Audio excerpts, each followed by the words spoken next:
Now we can see a new world coming into view. A world in which there is the very real prospect of a new world order.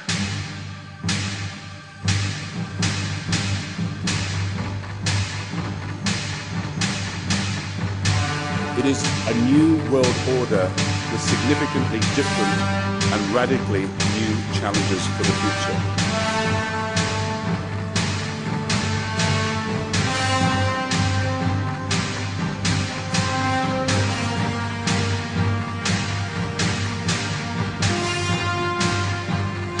The question is, will they kill untold millions as they did in the last century?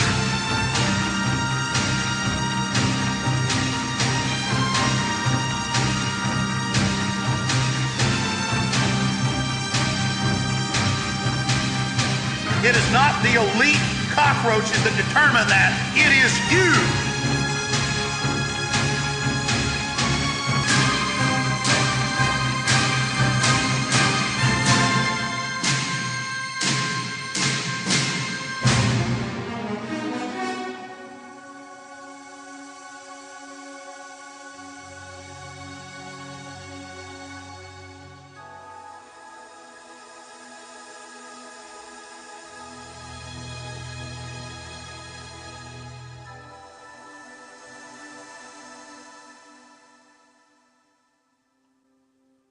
I am only one man,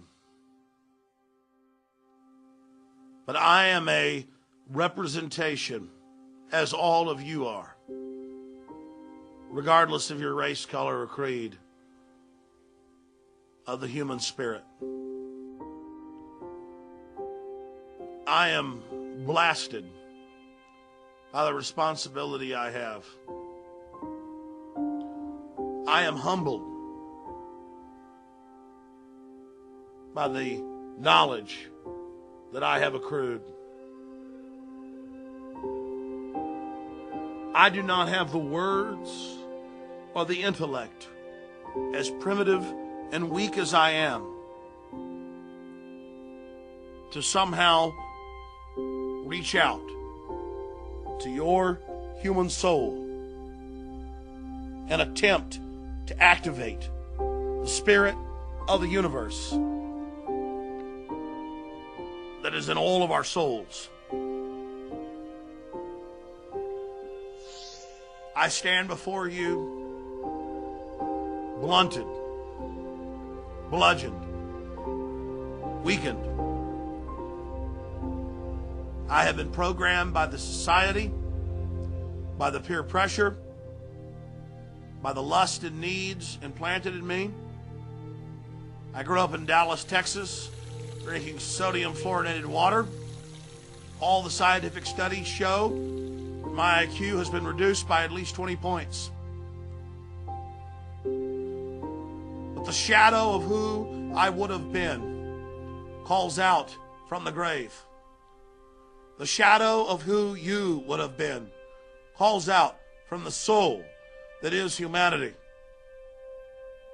Your families are being broken up. Your children are being trained to commit suicide. Our world is in crises. Everything is parasitic.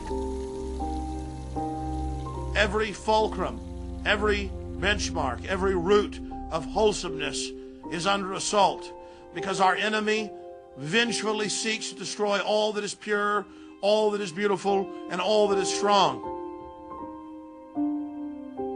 But from the grave that is humanity, I call out and I say to the elite, what a great mischief you have wrought. What a great dark wickedness you have created. What a blight you are on a beautiful species that had so much promise. I look into the eyes of the elite, windows into their souls, and I see weak, decadent people who revel in the raw exercise of power. They enjoy murdering the innocent child. They revel in killing the widow. They revel in dumbing down the tiny green shoots that are children that would grow into mighty oak trees. Everything they are is anathema. Everything they are is counterbalanced against the spirit of the universe.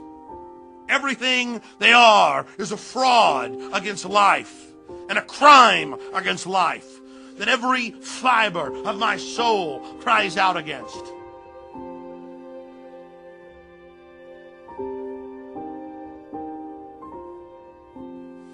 It is a great pain to me to see their work.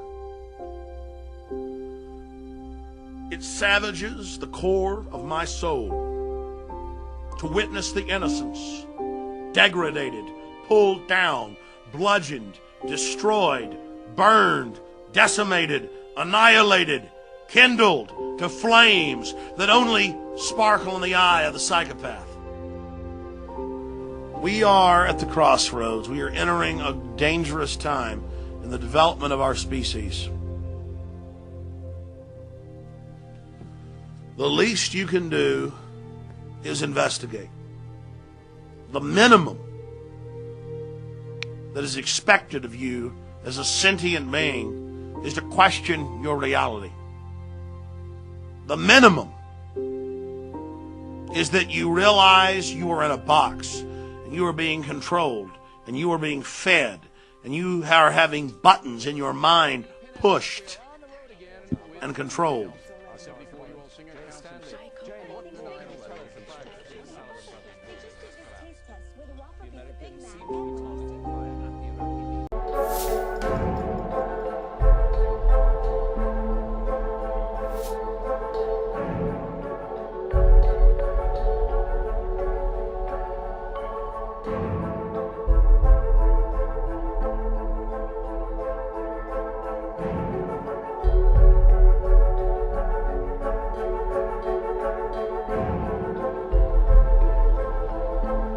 Leviticus 17:14 informs us that the life of all flesh is the blood thereof.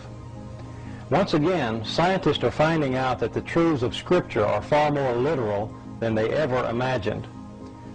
One evening, Mary Nell Wyatt asked me to take a look at some material from a burial cave to see if these tiny particles were present.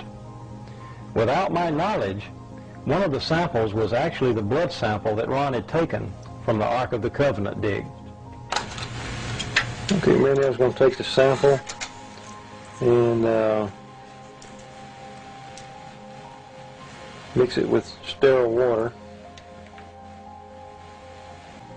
The sample was placed under the microscope, and as the specimen began to come into focus, thousands of tiny particles, somatids if you will, became plainly visible. At that time, Mary Nell, who was standing behind me, began to weep.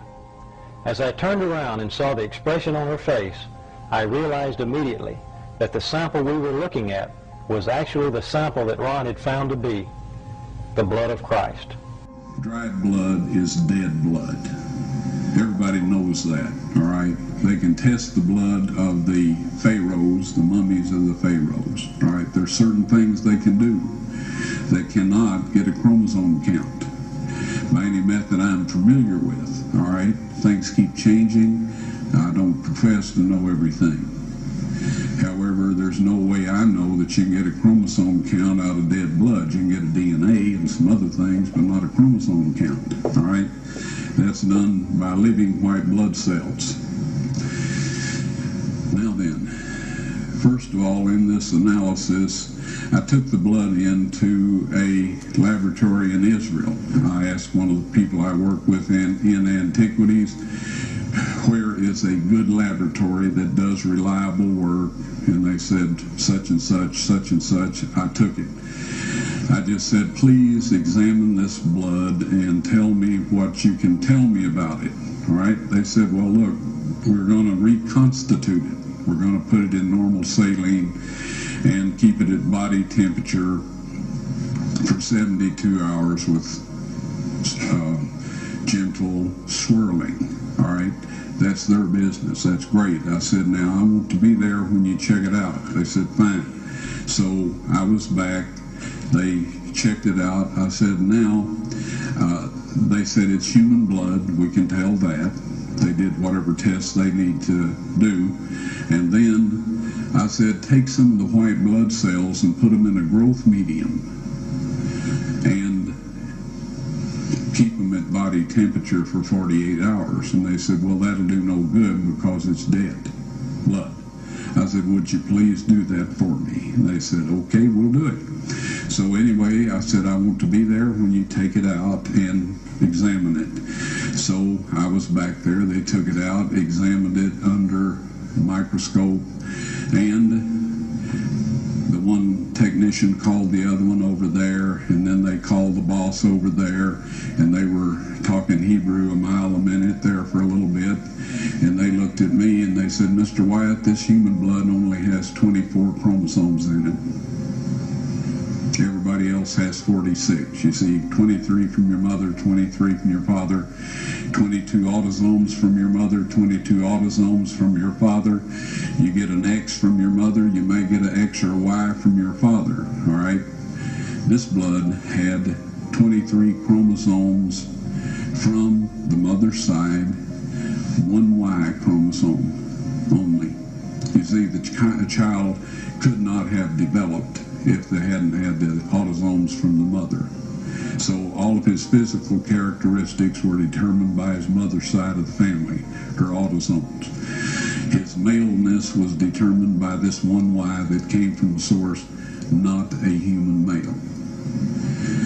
Then they said, this blood is alive.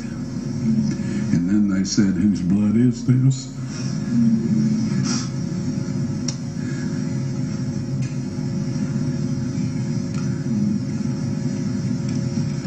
I said, it's the blood of your Messiah. Right before the Babylonians besieged Jerusalem and destroyed the temple, the Ark was hidden. The very Ark of the Covenant, with the testimony of God, or the law, that the people had broken and that we need atoning for. God knew where Jesus was to suffer and die for humanity, and 600 years before the crucifixion, he hid the Ark right under the Golgotha escarpment.